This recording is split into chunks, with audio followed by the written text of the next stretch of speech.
अस्सलाम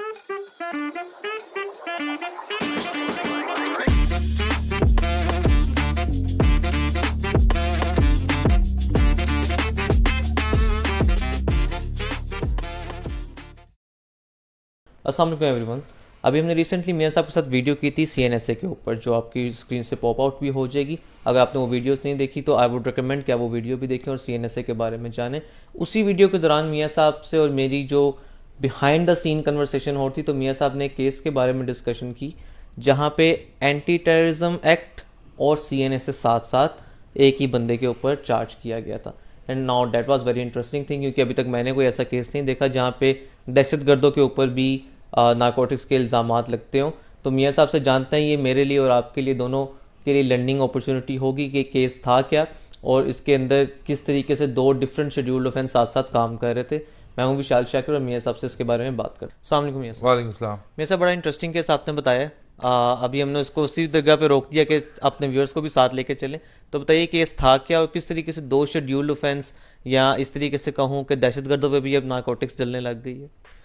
अच्छा, अगर आप ये बात करोगे ना तो याद रखो, मैंने एक वीडियो की थी मनी लॉन्ड्रिंग पे। Money laundering before 9/11 was always and had always been associated with drug cartels. 9/11 के बाद ये टेररिज्म के साथ अटैच होगी। इसीलिए अब जब भी आप पढ़ोगे ना कहीं पे भी एंटायर मनी लॉन्ड्रिंग, सो AML/CTF होता है, entire money laundering / combating of terrorist financing. Having said that, I lay a proposition in front of you for sake of argument. Vishal, Muhammad and Samir. These are the three accused persons. विशाल साहब drug cartel चलाते हैं, drug dealing करते हैं, और आपके साथ मोहम्मद साहब आपको जो है ना फैसिलिटेट करते हैं। सामिर साहब भी आपकी जो ट्रांसपोर्टेशन के अंदर रोल प्ले करते हैं। तो आपको एक खबर मिलती है एंटी नारकोटिक फोर्स को कि इस घर के अंदर मौजूद ये लोगों के पास ड्रग भी मौजूद है और ये लोग ड्रग ट्रैफिकिंग भी करते हैं। एंटी नारकोटिक फोर्स रेड करती है, विशाल साहब को मौके पे ड्रग के साथ पकड़ लेती है।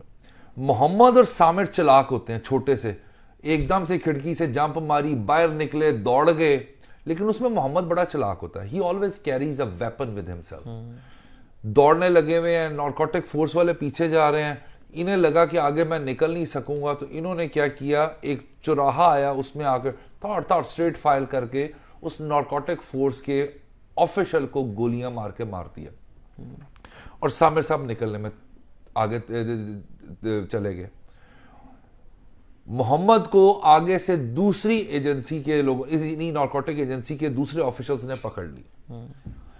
इन्होंने पकड़ने के बाद थोरो इन्वेस्टिगेशन की, FIR 9 ऑनवर्ड्स जो भी होता है उसके तहत, जिसे कहते हैं ना FIR काटी, इन्वेस्टिगेशन की। इन्वेस्टिगेशन में सामिर का भी पता चल गया, सब्सिक्वेंटली सामिर भी पकड़ा गया।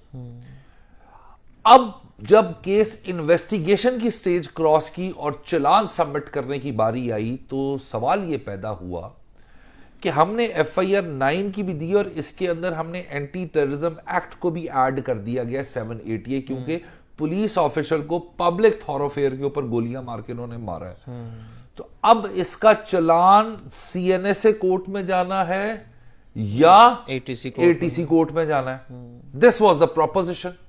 और CNSA वालों ने, यानी नारकोटिक फोर्स वालों ने किया क्या कि उन्होंने आपकी हद तक 9C का जो चार्ज है, वो चालान है, वो सबमिट कर दिया नारकोटिक्स को, स्पेशल कोर्ट को, जो कि कॉन्स्टिट्यूट होती है इस लॉ के तहत, और रिकमेंड किया सप्लीमेंट्री चालान या एडिशनल चार्ज आप कह लें, चालान कह लें, मोहम्मद और सामिर के लिए, क्योंकि मोहम्मद ने गोलियां मारी थी और सामिर ने उसको फैसिलिटेट किया था कि जी स्पेशल कोर्ट ऑफ नारकोटिक्स को कहा कि इसका चालान सेंड किया जाए to the extent of 780A and 302 and other offences to the anti terrorism code.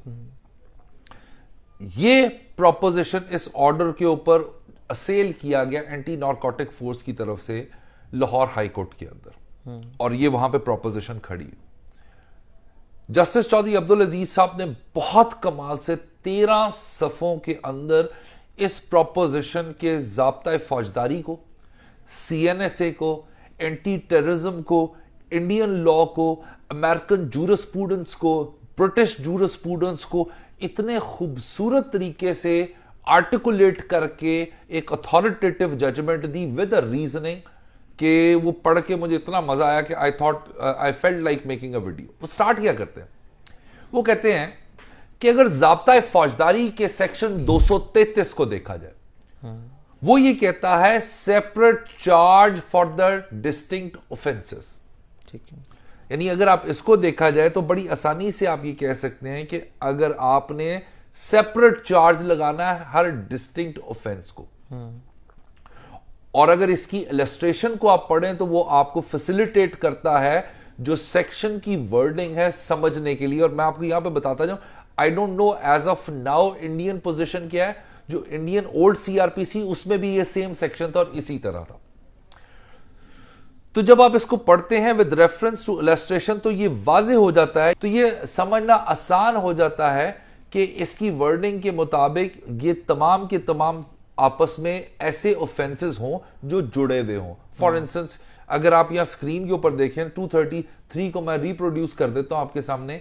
For every distinct offence of which any person is accused shall be separate charge and every such charge shall be tried separately except in cases mentioned in 235, 234, 236 and 239. So हमने जो आपके सामने proposition रखी उसके मुताबिक उन्होंने ये कहा कि सीएनएसए का जुर्म जो है वो अलहदा हुआ है, एंटी टेररिज्म कोड का अलहदा हुआ है, जिसकी वजह से जो एक रिक्वेस्ट की गई नारकोटिक्स की कोर्ट को कि जी इसका जो एटीसी और 302 की हद तक चार्ज है इसको एंटी टेररिज्म कोड की हद तक बात। जो जस्टिस चौधरी अब्दुल अजीज साहब कहते हैं कि आप सेक्शन जो 233 है ये बेसिकली चैप्टर 19 के अंदर फॉल करता है, जॉइंडर ऑफ चार्जेस से रिलेटेड। आप इसको इन आइसोलेशन नहीं रख सकते। ठीक है। Section 233 is subject to the exceptions contained in 234, 235, 236 and 239। ठीक है। ठीक हो गया। और अगर इसको देखा जाए तो 233 का स्कोप बहुत नैरो है in comparison to what is the scope available in rest of the offences. क्योंकि अगर आपने इसको समझना है 233 को, अब मैं आपको लेके चलता हूं सेक्शन 235 के ऊपर। 235 के अंदर जो कि आर्ग्यूमेंट उन्होंने दिया, 235 के अंदर सब सेक्शन 3 है, 1, 2 एंड 3, और 3 किस्म की सिचुएशंस को आर्टिकुलेट किया गया। नंबर 1 वो कहते हैं trial for more than one offence. Number 2 subsection 2 के offences falling within 2 definitions. तीसरा acts constituting one offence but constituting when committed a different offence. So ये 3 किस्म की पॉस्टुलेशंस हैं सेक्शन 335 के अंदर। और इन सिनेरियोस के अंदर अगर आप देखें तो आपका जॉइंट जो है वो ट्रायल हो सकता है if it is following into these categories. Section 235 की अगर आप लैंग्वेज को देखेंगे तो ये language in relation to these subsections is very clear.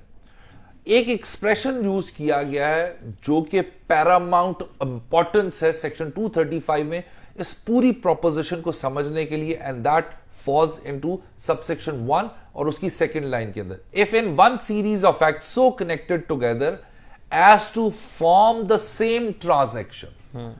अब सेम ट्रांजैक्शन का जो वर्ड है it is a Paramount importance कि सेम ट्रांजैक्शन होती क्या है। उस सिनेरियो में अगर आप इसको देखें, so court can charge in one trial for multiple offences. अगर वो सेम ट्रांजैक्शन के अंदर फॉल करते हैं तो court can charge for multiple offences, जो कि एक्सेप्शन क्रिएट करता है सेक्शन 233 की जी। कि अब इस सिनेरियो के अंदर कुछ डिफरेंट ऑफेंसेस के लिए चार्ज। फॉर एग्जांपल एक बंदे ने चोरी की, आगे गया, आगे जाके उसने किसी को हर्ट कर दिया, फिर आगे गया, फिर आगे किसी के साथ उसने किसी को हर्ट कर दिया। सो इस ट्रांजैक्शन का मतलब ये है कि ये सेम ट्रांजैक्शन है। सो उस सिनेरियो में उसका जॉइंट चार्ज भी हो सकता है। फर्दरमोर मैं आपके सामने इसको इस तरह पोस्टुलेट करता हूं कि मेरे मुताबिक कि अगर जुर्म बेशक एक जगह पे ना हो लेकिन वो बाय प्रोडक्ट हो एक कॉमन इंटेंशन की, कॉमन मोटिव की, कॉमन कॉन्टिन्यूटी की, तो वो इस सेक्शन के मुताबिक 235 के मुताबिक वो सेम ट्रांजैक्शन के अंदर फॉल करेगा। जब आप सेक्शन 233 को 235 के साथ पढ़ते हैं तो एक चीज आपको कैटेगोरिकली क्लियर हो जाती है कि ये दोनों सेक्शन पर्सन स्पेसिफिक बात कर रहे हैं, ना कि ऑफेंस स्पेसिफिक। यानी मुलजम एक ही है और वो एक सेम ट्रांजैक्शन में डिफरेंट किस्म के ऑफेंसेस कमिट करता हुआ आ रहा है। कॉन्टिन्यूटी एक है, मोटिव एक है, इंटेंशन एक है, उसका बाय प्रोडक्ट एक है, लेकिन ये पर्सन स्पेसिफिक है। जबकि आप 233, 235 का एक क्रॉस सेक्शन रेलेवेंस या कंपैरेटिव एनालिसिस निकालते हैं सेक्शन 239 के साथ, तो सिनेरियो बदल जाता है। जब आप सेक्शन 233 को 235 का, जो कि मैंने आर्गुमेंट शुरू में आपको दिया अकॉर्डिंग टू दिस जजमेंट, कि ये दोनों सेक्शन पर्सन स्पेसिफिक थे ना कि ऑफेंस स्पेसिफिक। अब जब आप इनका कंपैरेटिव एनालिसिस करते हैं सेक्शन 239 से पोजीशन चेंजेस, और बिलखसूस यहां पे 239D की बात करूंगा और ये आपके सामने स्क्रीन पे पॉप आउट हो जाएगी। 239 बात करता है what person may be charge jointly, और इसका डी में पढ़ता हूं, person accuse of different offences committed in the course of the same transaction. अब मतलब यह हुआ कि जब आपकी प्रोपोजिशन सेम ट्रांजैक्शन की रेलेवेंट होगी 233, 235 के कॉन्टेक्स्ट में, तो वो बात करती है सिर्फ एक एक्यूज की सेम ट्रांजैक्शन में जब उसने मल्टीपल ऑफेंसेस कमिट किए हैं। लेकिन 239 के अंदर और बिलखुसूस डी के अंदर उस मुल्जमान को एक हो सकता है, दो हो सकते हैं, तीन हो सकते हैं, चार हो सकते हैं, इनको कंजॉइंटली ट्राई किया जाएगा। और उस सिनेरियो के अंदर जब कंजॉइंटली ट्राई किया जाएगा तो आपको एक सेक्शन 233 सबसर्विएंट नजर आएगा सेक्शन 239 के, क्योंकि 239 is more facilitative, exhaustive, elaborative section in terms of the proposition I laid firstly in front of you, कि अगर दो स्पेशल स्टैट्यूट्स आ गए हैं, मल्टीपल एक्यूज हैं, जिसके अंदर नारकोटिक्स भी इन्वॉल्व है, जिसमें एंटी टेररिज्म भी इन्वॉल्व है, जिसमें पाकिस्तान पीनल कोड भी इन्वॉल्व है, उस सिनेरियो के अंदर आपके पास किस जगह पे उसका ट्राई होगा, वो समझने के लिए सबसे इंपॉर्टेंट था इस जो जॉइंडर ऑफ चार्ज है, जॉइंडर ऑफ चार्ज, इसको समझने के लिए इन सेक्शंस को समझना बहुत जरूरी था। क्लियर? अब एक आर्ग्यूमेंट यहां पे आपके पास ये भी आ सकता है कि सर ये सब करने की वजह क्या है, अलग-अलग भी तो हो सकते हैं। तो अगर आप इन जजमेंट्स को देखें जो मैं एंड पे आपको प्रोवाइड कर दूंगा, वो कहते हैं कि दो बड़ी रीजन डिएक्ट्रेज है बड़ी। एक, टू कन्फ्लिक्टिंग जजमेंट्स ना आ जाए, ठीक है, यानी वकुआ एक ही था, मल्टीपल एक्यूज थे, एक को आपने सीएनएसए को हवाले कर दिया, दो को आपने एंटी टेररिज्म, सीएनएसए वाला बरी हो गया तो आप एटीसी वाले में कन्विक्शन कैसे करेंगे? सो इनको ये कन्फ्लिक्टिंग जजमेंट्स ना है, इसलिए इनको कंजॉइंटली जो है वो ट्राई किया जाएगा, नंबर 1। दूसरा, वैसे भी Pakistan is a third world country, गवाहों की जो एगनी है उसको कम करने के लिए वो पहले इधर आपके पास आके नारकोटिक्स की कोर्ट के अंदर वो शहादत दें, फिर जाके एंटी टेररिज्म की कोर्ट के अंदर शहादत दें। तो उस चीज को खत्म करने के लिए ये दो बड़ी रीजन डिएक्ट्रेज हैं जो इन जजमेंट्स के अंदर। अब आ जाते हैं बड़े सवाल के ऊपर। जस्टिस चौधरी अब्दुल अजीज साहब ने कहा कि अब हमने चार्ज जो कंजॉइंटली इनको चार्ज करना है उस प्रोपोजिशन को डील कर लिया, अब ये देखना है कि ये सीएनएसए के पास जाना है या ये आपने एंटी टेररिज्म कोर्ट के पास जाना। और वो उसलिए सबसे पहले जो सीएनएसए लॉ है इसका जिसे कहते हैं ना वो इंटेलेक्चुअल एकेडमिक लेजिस्लेटिव एवेल्युएशन करते हैं। स्टार्टिंग फ्रॉम द प्रीएम्बल कहते हैं कि अगर आप देखा जाए तो जुरिस्डिक्शन की जब बात करेंगे ना, जितनी भी स्पेशल कोर्ट्स हैं, स्पेशल स्टैट्यूट्स हैं, शेड्यूल्ड ऑफेंसेस हैं, they are almost and in all eventualities are going to be tried by the special courts constituted under those special laws।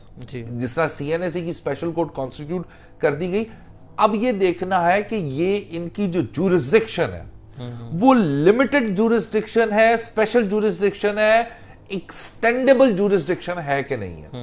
उस सिनेरियो के अंदर जब वो इसको देखते हैं तो सीएनएसए के सेक्शन 45 को देख, जिसके अंदर जो है वो जुरिस्डिक्शन से रिलेटेड जो डिस्कशन की गई, और ये सेक्शन 45 आपके सामने पॉप आउट भी हो जाएगा। अब जब इसका जब वैल्यूएशन करते हैं जजमेंट के अंदर, तो वो कहते हैं कि in all eventualities when you look at this judgment, look at the statute and the jurisdiction, CNSA की बहुत लिमिटेड और स्पेशल जुरिस्डिक्शन है to the extent of scheduled offences incorporated under the law, ठीक है। और वो सारे के सारे नारकोटिक्स से रिलेटेड होंगे। उससे आगे above and beyond or less to that they can't go. That's what in relation to section 45.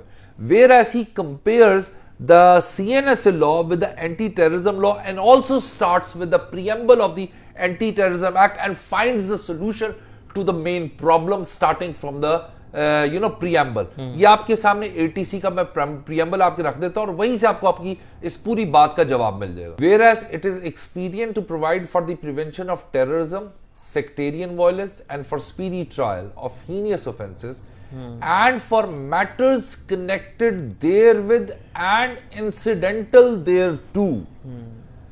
अगर आप इस पूरी की पूरी कंस्ट्रक्शन ऑफ लॉ को देखो तो इसके अंदर जो paramount the most important expression of law है that is incidental thereto, meaning thereby this statute anti-terrorism act came into existence for the sake of sectarian violence, for terrorism and any matters ancillary thereto.